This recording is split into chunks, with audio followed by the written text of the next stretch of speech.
They treated him like furniture, a servant, a nobody. When Victoria Brooks hired a black car for the worst night of her life, she thought she was just crying to a kind, elderly driver named Alessio. She didn't know that the man behind the wheel wasn't an employee. He was the owner of the entire city. And when her ex-fiancé humiliated her in front of Chicago's elite, he didn't realize he wasn't insulting a waitress. He was insulting the Don's future wife. Watch what happens when the driver finally takes the gloves off and gives one single deadly order. The rain in Chicago didn't just fall. It hammered against the pavement, turning the grim streets of the Loop into slick, black mirrors. Victoria Brooks adjusted her grip on her portfolio, her knuckles white. She was shivering, not just from the cold, but from the adrenaline of pure, unadulterated panic. She checked her phone. 2:45 p.m. The pitch at Sterling and Company was at 3 p.m. Her usual rideshare app was showing a searching for driver wheel of death. "Come on," she whispered, tapping the screen aggressively. "Please." Victoria was 26, a junior architect with more talent in her pinky finger than her boss, Braden Sterling, had in his entire lineage. But talent didn't pay the rent on her studio apartment in Wicker Park, and it certainly didn't pay for the care home fees for her mother. She needed this promotion. Braden had promised her that if she nailed the design for the new waterfront casino, the senior associate position was hers. Finally, a notification popped up. Black car arriving. Plate 7X99. It wasn't the economy ride she ordered. A sleek, obsidian black Mercedes Maybach pulled up to the curb, displacing a puddle of grimy water. It looked like a shark gliding through dark water. Victoria hesitated. This car cost more than her student loans. The back window rolled down a fraction. "Victoria?" A deep, gravelly voice echoed from inside. "Yes, I think I ordered a standard ride," she stammered, opening the back door. "System glitch," the man in the front seat said. He didn't turn around. He wore a simple black cap, pulled low, and a dark coat. "Get in. You're late." Victoria didn't argue. She slid onto the cream leather seats, the interior smelling faintly of cedarwood and expensive tobacco, not the usual pine air freshener scent. "Sterling Tower," she breathed out, smoothing her wet skirt. "And please hurry. If I'm late, he'll kill me." The driver glanced at her through the rear-view mirror. His eyes were dark, almost black, framed by thick lashes. There was a scar running through his left eyebrow that gave him a dangerous, rugged look, at odds with the polished car. "He?" the driver asked, pulling into traffic with a smoothness that defied physics. "Braden Sterling," Victoria muttered, opening her compact mirror to fix her mascara. "My boss, also my ex, also the man who currently holds my entire career in his manicured hands." The driver made a noise, a low rumble in his chest. "Sounds like a charmer." "He's a shark," Victoria corrected, "and I'm the chum. But I need this account. If I land the Venetian project, I can finally move my mum to a better facility. The one she's in, it smells like boiled cabbage and despair." She realized she was rambling. She always rambled when she was nervous. "I'm sorry, I shouldn't bore you with my drama. I'm Victoria, Alessio," the driver replied. He didn't offer a last name. "Nice to meet you, Alessio. You're a lifesaver." "We'll see," Alessio murmured. He drove aggressively but with precision, cutting through the gridlock on Michigan Avenue like he owned the pavement. Victoria noticed something odd. As they approached a red light, 2 black SUVs flanked them. They didn't pass, they just hovered, matching their speed perfectly.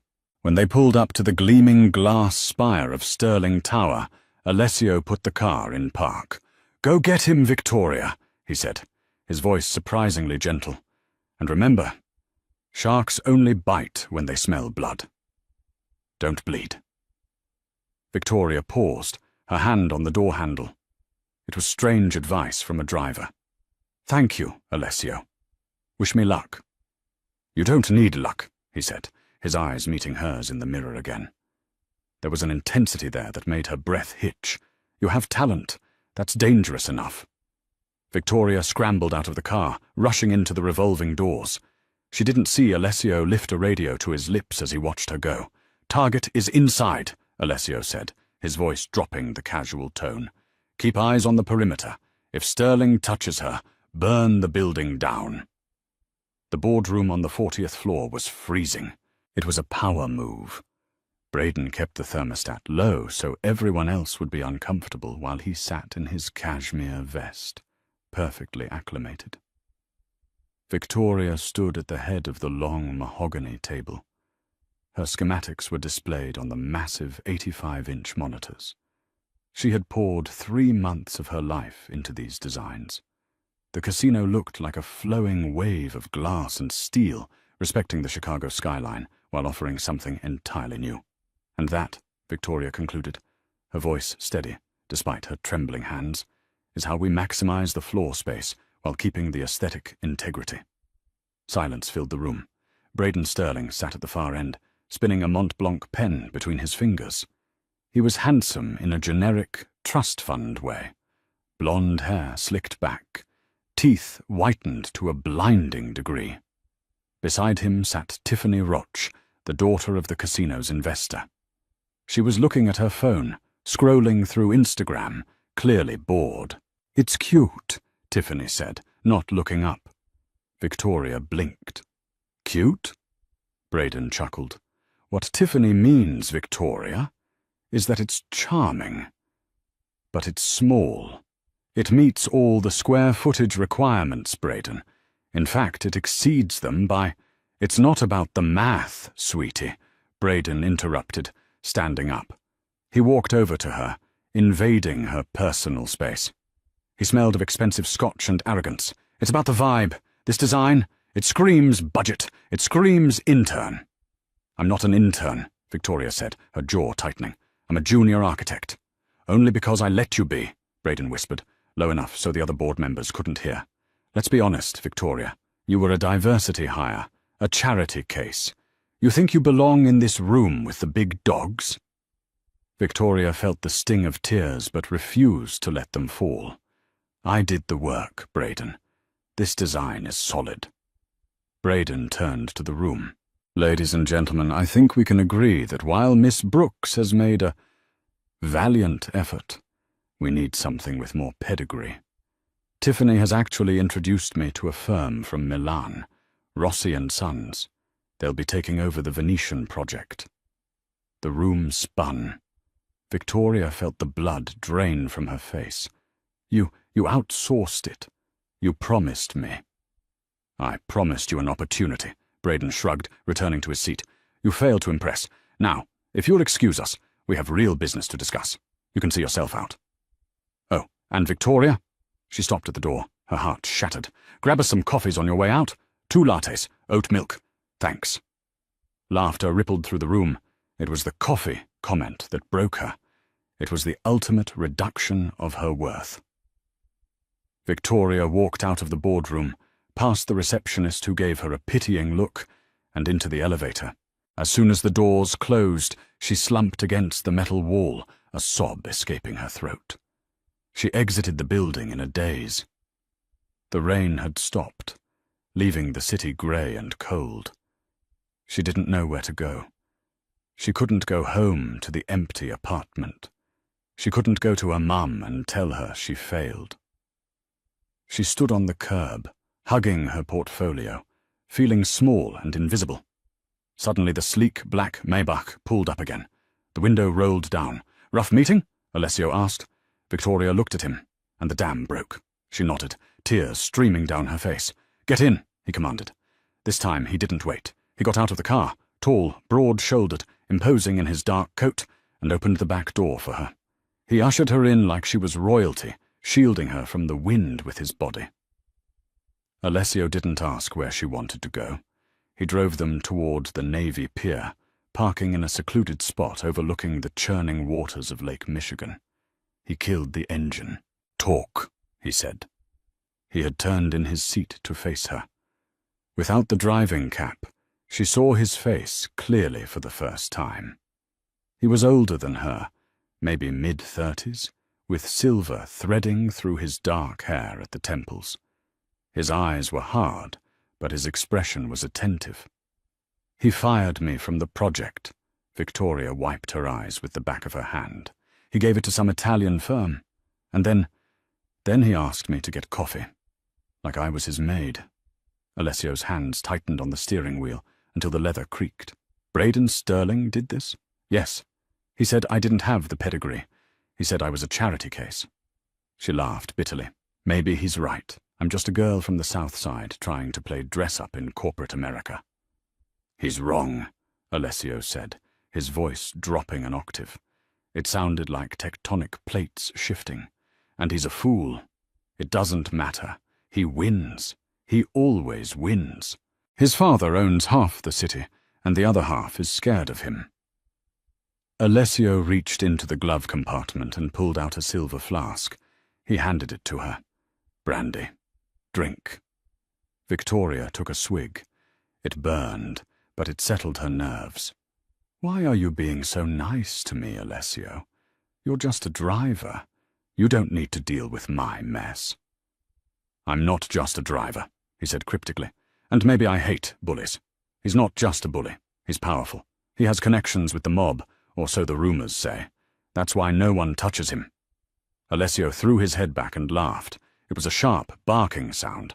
"The mob? Sterling thinks he has connections with the Famiglia. That's what he says? He says he pays protection money to the Conti syndicate." Alessio's amusement vanished instantly. His eyes went cold. "He says that, does he?" "Yeah, why?" "Because," Alessio said, turning back to the windshield, staring out at the grey water. "The Conti syndicate doesn't take protection money from rats, and they certainly don't like their name being used to scare women." Victoria sighed, leaning her head against the cool glass. "Well, it doesn't matter. I'm done. I have to find a new job by Monday, or my mum gets evicted." Alessio started the car. The engine purred like a sleeping beast waking up. "Where are we going?" Victoria asked. "I'm taking you home, Victoria. Get some sleep. Put on your best dress tomorrow night." "Why? What's tomorrow?" "The Sterling Gala," Alessio said. "The annual charity ball at the Ritz-Carlton. Braden will be there announcing the new casino project. I can't go there. I wasn't invited, and I definitely can't show my face after today." "You're going," Alessio said firmly, "and you won't be going alone." "Who am I going with?" Alessio met her eyes in the mirror. A small, dangerous smile played on his lips. "You're going with your driver." Victoria frowned. "You, but—" "No offense, Alessio, but they have a dress code. Black tie. And you think I can't clean up?" He winked. "Trust me, Victoria. Tomorrow night, Braden Sterling is going to learn a very expensive lesson about pedigree." Victoria didn't know why, but she believed him. There was a gravity to him, a weight that suggested he was more than he appeared. But she couldn't possibly guess the truth.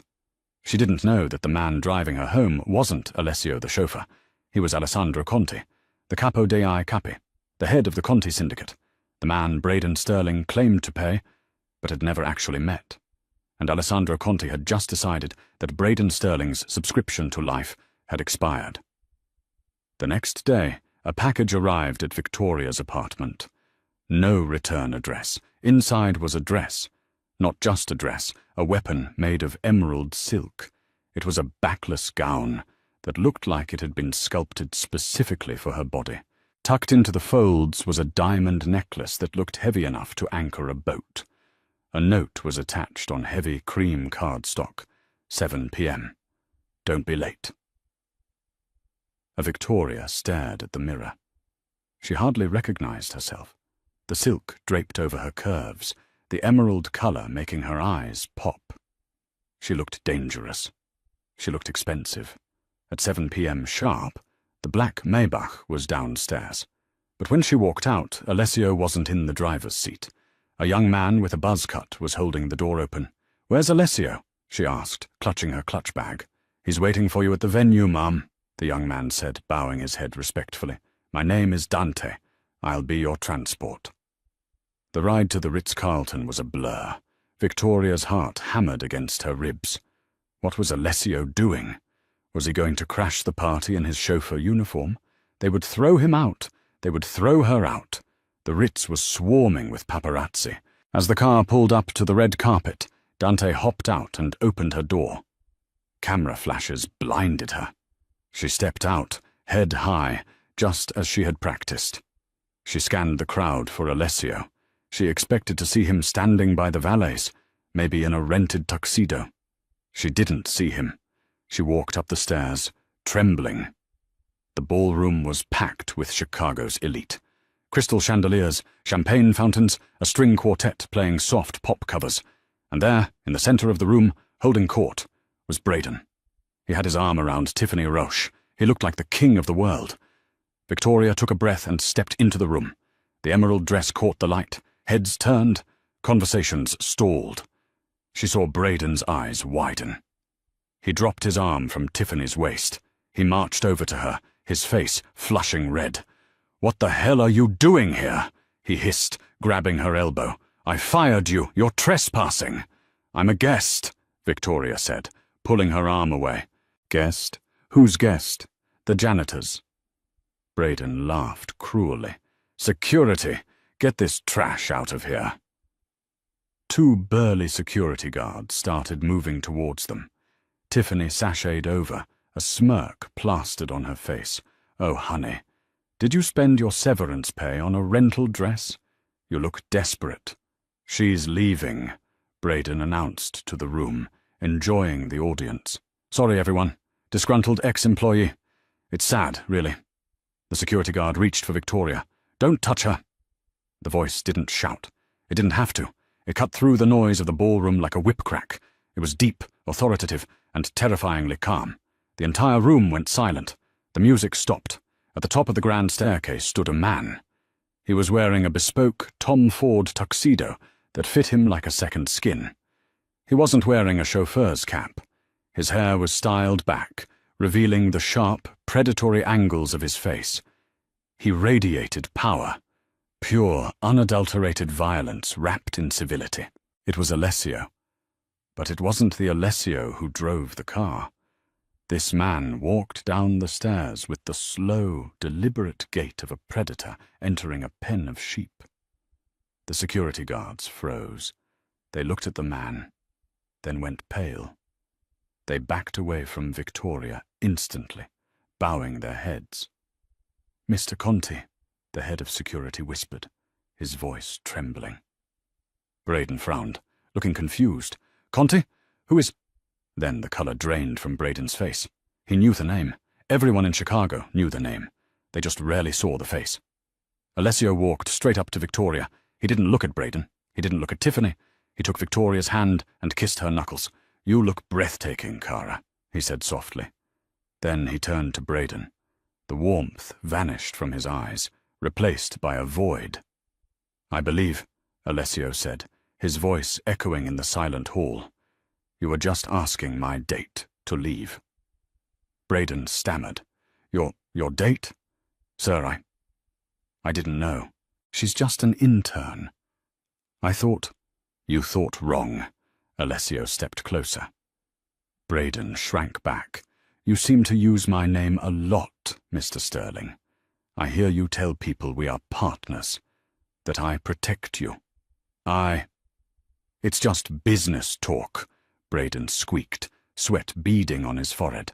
"I don't have partners," Alessio said, loud enough for the press to hear. "And I don't protect men who insult women, especially not this woman." Alessio snapped his fingers. Dante and 3 other men in suits materialized from the shadows, surrounding Braden and Tiffany. "The party is over for you, Braden," Alessio said. "You can't do this," Braden shouted, trying to regain some dignity. "I'm Braden Sterling. I own this city." Alessio leaned in close, so only Braden and Victoria could hear. "You don't own anything. You're a tenant. And your lease is up." The silence in the Ritz-Carlton ballroom was heavy, suffocating. It was the kind of silence that usually precedes a gunshot. 300 of Chicago's wealthiest citizens stood frozen, champagne flutes halfway to their lips, watching the impossible unfold. Alessandro Conti, the mythical boogeyman of the underworld, a man most people thought lived in a fortress in Sicily, was standing on the red carpet, adjusting the cuff of his shirt. Braden Sterling, moments ago the master of ceremonies, looked like a child caught stealing from the collection plate. He tried to laugh, a desperate wheezing sound. "Mr. Conti," Braden stammered, his hands trembling violently. This is a misunderstanding. I was just joking with Victoria. We have a rapport. She knows that." He turned to Victoria, his eyes pleading. "Tell him, Victoria. Tell him it was a joke." Victoria looked at the man who had tormented her for 2 years. She looked at the sweat dripping down his temple, staining his expensive collar. She felt a strange calmness wash over her.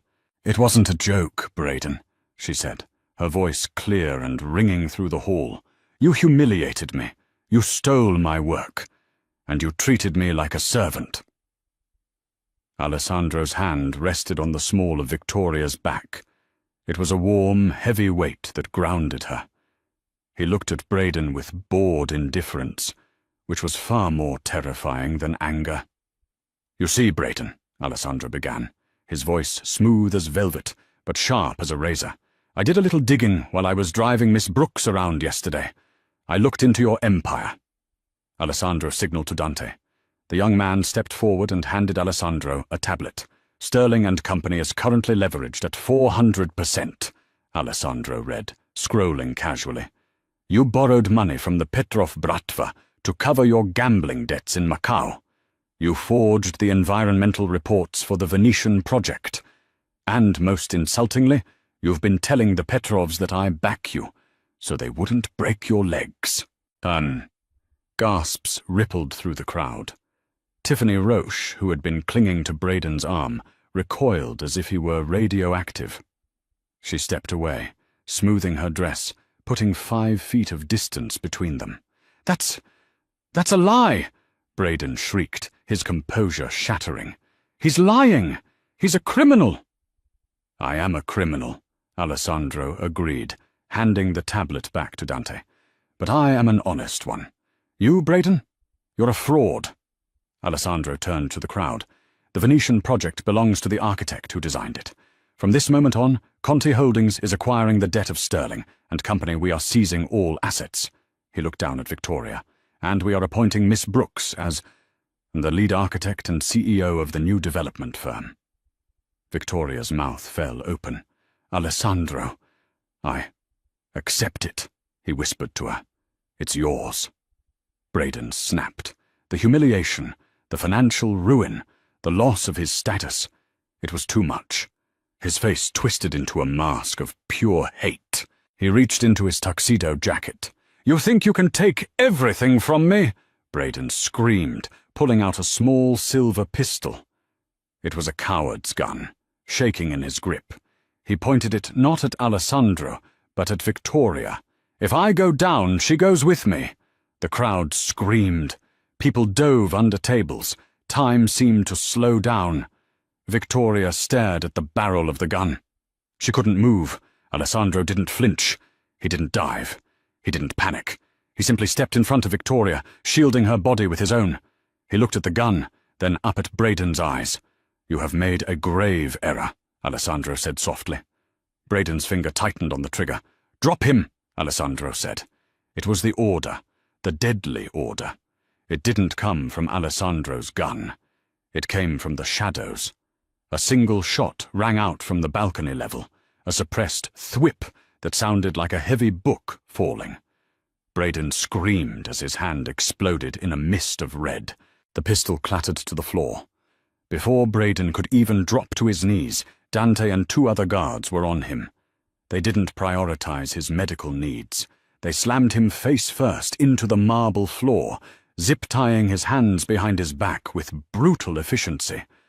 Alessandro stepped over the sobbing, bleeding form of Braden Sterling. He looked at Dante. "Get this trash out of my sight," Alessandro commanded, his voice devoid of pity. "Take him to the rail yard. Make sure he understands the price of pointing a weapon at my wife." Wife? Braden sputtered through a mouthful of blood and broken teeth as he was dragged away. She's not your wife! Alessandro adjusted his cufflinks, looking down at the streak of blood on the floor. Not yet, Alessandro muttered, but a man can hope. He turned to Victoria, checking her face for shock. Are you hurt? Victoria shook her head, her eyes wide. You just... I handled a personnel issue, Alessandro said. He offered her his arm. Now I believe we have a gala to leave. The food here is terrible anyway. The heavy door of the armored SUV slammed shut, sealing out the noise of the city and the screams of the gala attendees. Inside, the silence was instant and oppressive. It was a vacuum, sucking the air out of Victoria's lungs. She was sitting on plush leather, the same scent of cedarwood and tobacco enveloping her that she had smelled the day before. But everything was different now. The man sitting next to her wasn't Alessio, the kind-eyed driver who listened to her complaints about office politics. He was Alessandro Conti, the capo, the king, a man who had just ordered the destruction of a human being with the same casual tone one might use to order a sandwich. The convoy of 3 black SUVs sped away from the Ritz-Carlton, moving in a tight defensive formation. Victoria stared at her hands. They were trembling so violently that the sequins on her dress shimmered like restless water. Breathe, Alessandro said. His voice was calm, terrifyingly calm. He reached toward a hidden compartment in the center console. Victoria flinched, shrinking back against the door. Alessandro paused, his hand hovering in mid-air. A flash of pain crossed his eyes, so fleeting that if she had blinked, she would have missed it. I am pouring a drink, Victoria, he said softly. I am not reaching for a weapon. He pulled out a crystal decanter and 2 heavy tumblers. The amber liquid sloshed as the car took a sharp turn, but Alessandro's hand remained steady. He poured a generous measure of scotch and extended it to her. Drink. It will stop the shaking. Victoria took the glass. She didn't sip it. She gulped it down. The alcohol burned her throat, a welcome fire that distracted her from the cold knot of fear in her stomach. You ruined him, Victoria whispered, the words finally escaping her throat. Braden. You destroyed his entire life in 5 minutes. I revealed his life, Alessandro corrected. He took a slow sip of his own drink, watching the city blur past the tinted windows. Braden Sterling was a house of cards, built on a foundation of lies and other people's money. All I did was open a window and let the wind blow. And the rail yard? Victoria turned to look at him. What happens at the rail yard? Alessandro turned his head. His eyes were dark, abyssal pools. Justice happens, Victoria. The kind of justice the courts are too polite to administer. He pointed a gun at you. In my world, that is a forfeiture of one's right to a comfortable future. Who are you? She asked, her voice cracking. Really? Are you the driver who gave me advice? Or are you... this? I am both, Alessandro said. He set his glass down and leaned forward, his elbows on his knees. I was born into this life, Victoria. My father was the Don. His father was the Don. I was raised to be a weapon. I was taught that mercy is a luxury we cannot afford. He looked down at his hands, hands that were manicured, elegant, and lethal. But the driving, he continued, a wistful note entering his voice. That is my escape. When I am behind the wheel, nobody wants me to kill anyone. Nobody asks me for favors. I am just a man taking people where they need to go. Yesterday, my usual driver called in sick. I took the cap. I took the keys. I just wanted silence. He looked up, locking eyes with her, and then a soaking wet architect climbed into my back seat and told me about a world I didn't know existed. A world where people are cruel not for survival, but for sport. You intrigued me, Victoria. You were fighting a war with no weapons. I decided to give you some ammunition. Victoria felt tears pricking her eyes. You scared me back there. You looked like a monster. Sometimes, Alessandro said, reaching out to tuck a stray lock of hair behind her ear. You need a monster to keep the other wolves at bay. Victoria leaned into his touch instinctively, then pulled back, conflicted. Before she could speak, the driver in the front seat, the real Dante, shouted into the intercom, "Contact! Rear flank! We have tails!" The atmosphere in the car shifted instantly. The luxury melted away, replaced by the tension of a bunker. "Report!" Alessandro barked, his voice dropping into a commander's growl. 2 SUVs, no plates, approaching fast on the starboard side. It's the Petrovs, boss. They must have been waiting for the signal from Sterling. "Hold formation," Alessandro ordered. He didn't look scared. He looked annoyed. He looked like a man whose dinner plans were being inconvenienced. Victoria grabbed his arm. "What's happening?" Braden was in debt to the Russian mob, Alessandro said quickly, checking the magazine of a pistol he pulled from a holster beneath his jacket. He likely promised them he'd deliver me tonight in exchange for clearing his debt. He failed. Crash. The impact was bone-jarring. A heavy vehicle slammed into the side of their SUV, sending them skidding across the wet asphalt. Victoria screamed as the world tilted. The armored Maybach was heavy, but physics was heavier. The car spun 180 degrees, tires screeching like banshees, smoke filling the cabin. "Get down!" Alessandro roared. He threw himself over her, using his broad body as a human shield. He pressed her face into the leather seat, covering her head with his arms. Bullets began to hammer against the car. It sounded like someone was throwing handfuls of gravel against the windows, but louder, angrier. Thud, thud, thud, thud, thud. The bulletproof glass held, spider-webbing into opaque patterns of white cracks. But it wouldn't hold forever. "Dante! Status!" Alessandro yelled over the noise. "Engine block took a hit. We're immobilized, boss. We're sitting ducks." Alessandro cursed in Italian. He looked down at Victoria. She was curled in a ball, shaking. He grabbed her face between his hands, forcing her to look at him. "Victoria, listen to me closely," he said, his intensity burning through her panic. "I am going to get out. I am going to draw their fire." "No!" she cried, gripping his lapels. "They'll kill you!" "They will try," he said with a dark smirk. "But they are Russians fighting in Chicago. This is my city." He reached under the seat and pulled out a heavier weapon, a compact submachine gun. He racked the slide.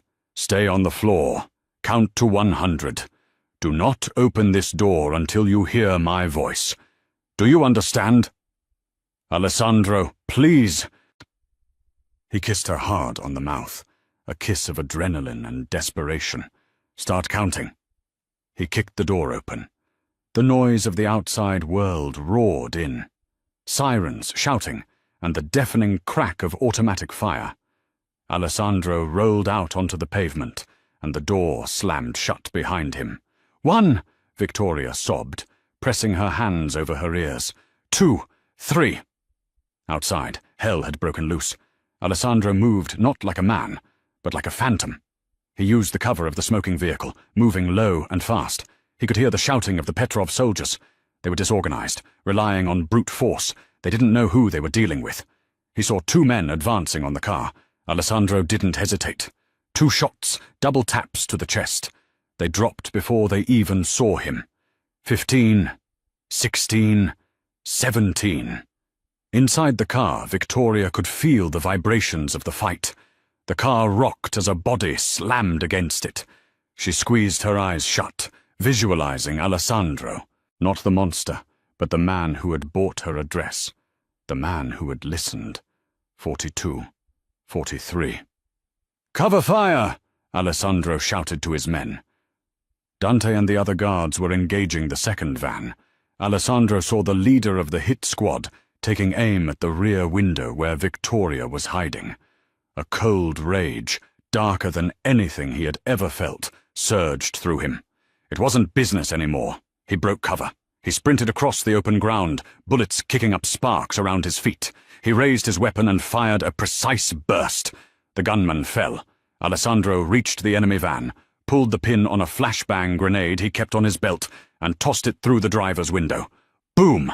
A blinding light and a concussion wave rattled the street. The shooting from the Russians stopped, replaced by groans of disorientation. "Secure them," Alessandro ordered his men. "Leave one alive for a message. Finish the rest." 89. 90. Victoria's throat was raw. The shooting had stopped. The silence that followed was worse than the noise. It was heavy with the smell of burnt rubber and gunpowder. Was he dead? Had he sacrificed himself for her? 99. 100. She held her breath. The door handle clicked. Victoria flinched, curling tighter into a ball. The door swung open. "Victoria!" It was him. She looked up. Alessandro stood framed by the streetlights and the smoke. His tuxedo jacket was gone. His white shirt was stained with soot and a streak of blood on the sleeve. His hair was wild, wind-blown. He was breathing hard, his chest heaving. But he was alive. Victoria didn't think. She didn't analyze the morality of the situation. She scrambled out of the car and threw herself at him. He caught her, groaning slightly as the impact jarred a bruise on his ribs, but he held her tight. He buried his face in her neck, inhaling the scent of her perfume, which was miraculously still there beneath the smell of war. "I told you," he murmured against her skin. "I'm a good driver, but the traffic in this city is terrible." Victoria laughed. It was a hysterical, sobbing sound. She pulled back to look at him, running her hands over his face, checking for injuries. "You're bleeding," she said, touching a cut on his cheek. "Not my blood," he said simply. He looked around at the carnage, the wrecked cars, the police sirens wailing in the distance, getting closer. "We have to go," he said. "The police are on my payroll, but it's better if we aren't here when the cameras arrive." He led her to the lead SUV, which was damaged but drivable. He opened the passenger door for her, helping her in with the same gentleness he had shown when he was just Alessio. He walked around to the driver's side. Dante tried to intercept him. "Boss, you're hurt. Let me drive." Alessandro shook his head. "No, I drive." He got in and started the engine. It sputtered, then roared to life. He looked over at Victoria. She was watching him with a look he hadn't expected. He expected fear. He expected revulsion. Instead, he saw awe and something else. "I can't go back to my apartment," Victoria said quietly. "Everyone knows where I live. Braden. The Petrovs." "I know," Alessandro said, putting the car into gear. "I have a safe house, a penthouse downtown. No one knows about it. You'll be safe there." "And you?" Victoria asked. "Will you be there?" Alessandro gripped the steering wheel. "If you want me to be. If you can stand to look at me after tonight." Victoria looked at the blood on his shirt. Then she looked at the scar through his eyebrow, the fierce determination in his jaw. She realized that for 26 years she had been looking for a man who would fight for her. She just never realized that the fight would be literal. She reached out and covered his hand on the gear stick. "I don't want to look at anyone else," she said. Alessandro turned his hand over, interlacing his fingers with hers. He brought her hand to his lips and kissed her knuckles, his eyes never leaving hers. "Then let's go home."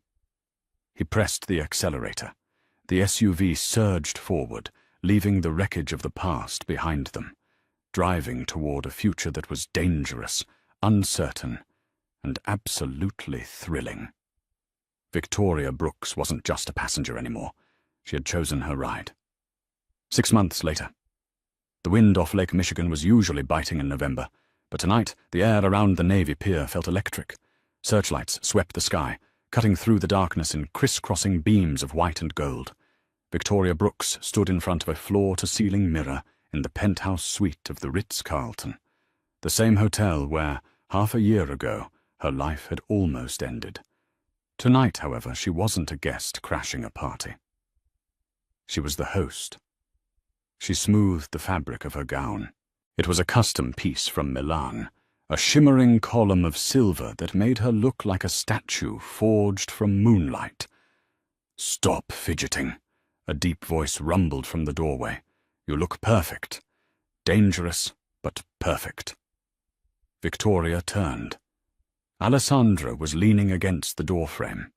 He had traded his tactical gear and blood-stained shirts for a tuxedo that cost more than Braden Sterling's former annual salary. His hair was silvered at the temples, distinguished and severe, but his eyes held a warmth reserved solely for her. "I'm nervous," Victoria admitted, picking up her clutch. "The entire city is down there. The mayor, the governor, the investors. They're all waiting to see if the girl architect actually pulled it off." Alessandro walked over to her, his movements predatory grace. He stood behind her, his hands resting heavily on her shoulders, meeting her gaze in the mirror. "Let them look," he whispered, kissing the curve of her neck. "They aren't there to judge you, Victoria. They are there to worship you. You built the Venetian. You turned a failing, corrupt project into the crown jewel of Chicago. You are the queen tonight." "And you?" she asked, leaning back against him. "What are you?" "I am just the muscle," he smirked, "and the husband." Victoria smiled, twisting the massive diamond ring on her finger. They had married quietly 2 months ago, in a small chapel in Sicily, far away from the cameras and the violence. It was the only peace they had stolen for themselves. "Come," Alessandro said, offering his arm. "The car is waiting, and I believe you have a ribbon to cut." The arrival was chaos. The flashbulbs were blinding as the black Maybach pulled up to the red carpet. But this time Alessandro didn't hide. He stepped out first, buttoning his jacket, scanning the crowd with the practiced paranoia of a man who had survived a dozen wars. Once he was satisfied, he opened the door for Victoria. A roar went up from the crowd. "Victoria! Mrs. Conti! Over here!" They walked the carpet together. Victoria fielded questions with the poise of a veteran CEO. She spoke about structural integrity, about aesthetic flow, about revitalizing the waterfront. She didn't speak about the hostile takeover, the Petrov hit squad, or the fact that her husband was the capo of the most powerful syndicate in the Midwest. Inside, the Conti Brooks Venetian casino was breathtaking. It was a cathedral of vice and luxury. The ceiling was a flowing wave of glass, mimicking the lake outside. The gaming floor was hushed and opulent. Victoria gave her speech from a golden podium, her voice steady, amplifying through the massive hall.